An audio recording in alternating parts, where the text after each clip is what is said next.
చెప్పండి. నమస్కారం అండి. నేను ఎవరో మీకు మా ముందు తెలుసు అనుకుంటాను కదా.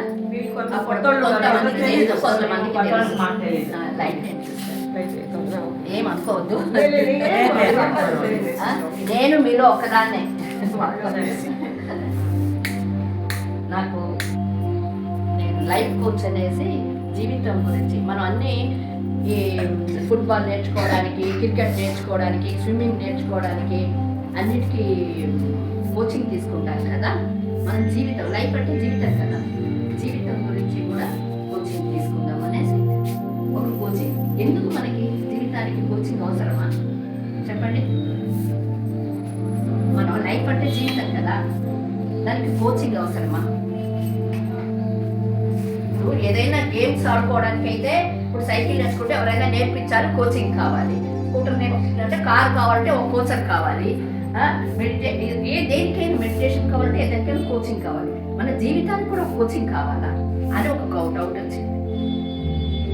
పెళ్ళైంది, పిల్లల్ని చూసుకుంటాము, తర్వాత వాళ్ళ పెళ్ళిళ్ళు అయిపోతుంది, మనవాళ్ళు మనవరాళ్ళు వచ్చేస్తారు. ఆ తర్వాత జీవితాన్ని ఏం చేయాలి? మనం ఖాళీగా కూర్చోవడం, ఏదో ఆలోచన, వాళ్ళదన్నారు వీళ్ళిద్దన్నారు అంటూ మనం ఫ్రస్ట్రేషన్ అయిపోతాం, పిల్లల మీద కంప్లైంట్ చేస్తూ కదా. మనకంటూ ఒక గోల్ ఉండాలి, ఏదైనా మనకంటూ చేయాలి కదా.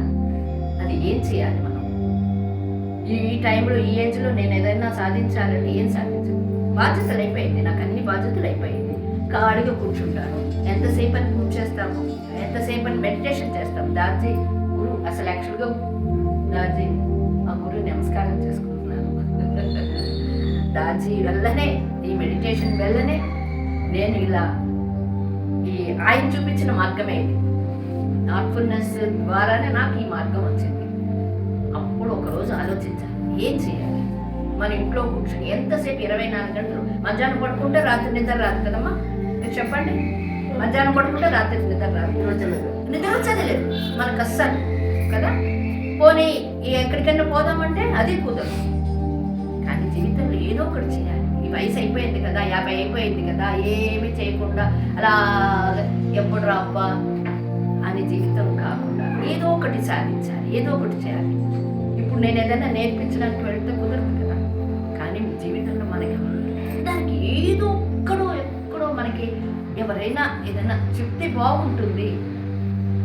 టైంపాస్ అవ్వట్లేదు, నాకు పొద్దుటి నుంచి అలాగే కూర్చున్నాను, నాకు టైంపాస్ కావట్లేదు. ఖాళీగా కూర్చుని ఇలాగే ఏం చేయాలి? టీవీలు ఎంతసేపు టీవీలు చూస్తాము, ఇంకా ఆలోచన బుర్ర వేడి, దానివల్ల ప్రెషర్ ఎక్కిపోతుంది, అనారోగ్యం పాలవుతాము, బీపీ షుగర్లో అవుతుంది. అదే ఏదైనా రాసుకోవడం, మనకి చిన్నప్పుడు ఏదో చేయాలనుకుంటాం, ఒక వయసులో చేయాలనుకుంటే మనకి కుటుంబ బాధ్యతల వల్ల చేయడం, భర్త వద్దంటాడు, లేకపోతే పిల్లలు వాళ్ళ స్కూల్కి పంపించాలి, పెళ్ళిళ్ళు చేయాలి. నిజంగా మీ దీంట్లో అందరూ ఫేస్ చేస్తున్నారా లేదా? అంతే. ఒక 50 ఏళ్ళ తర్వాత, సెకండ్ దీని తర్వాత 50 ఏళ్ళ తర్వాత ఏం చేయాలి మనము? ఎలా టైం పాస్ చేయాలి?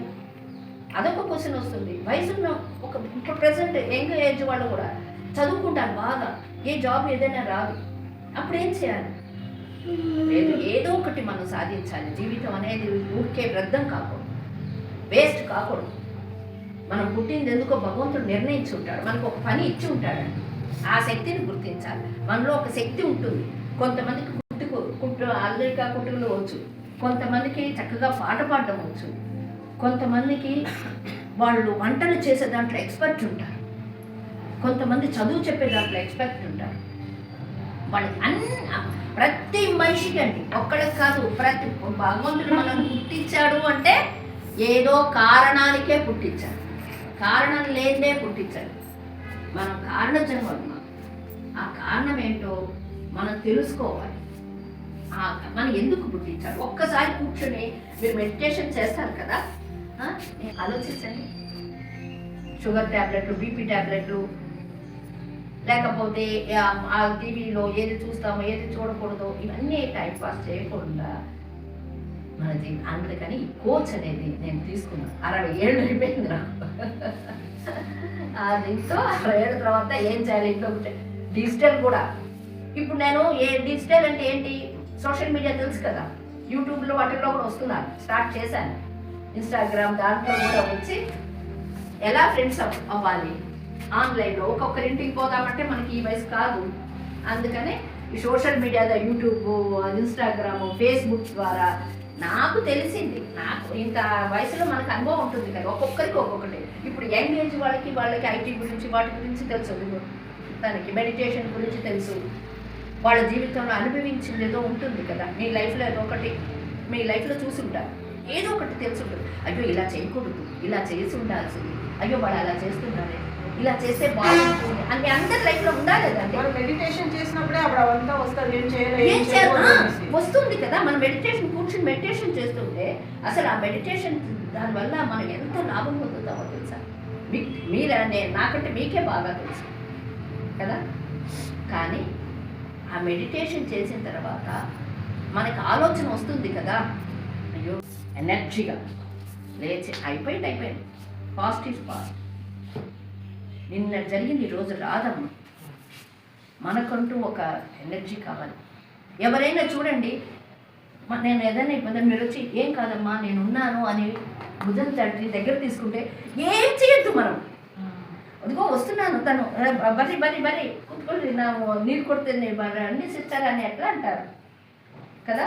ఒక్క ఆదరణ, ఒక్క చేయుత ఇలా చేసి కదా, ఆ హీలింగే చూడండి ఇలా పట్టుకోగానే నేను ఉన్నాను, మీకేమీ లేదు.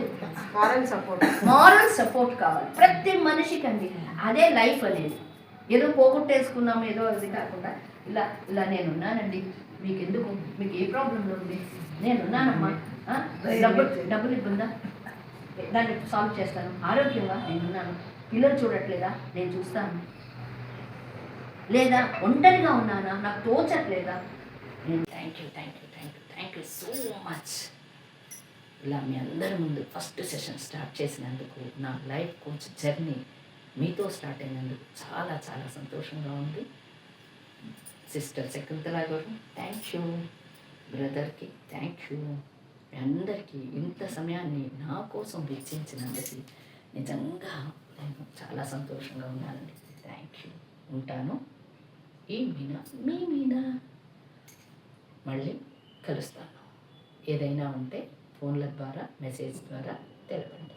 Thank you once again. Bye.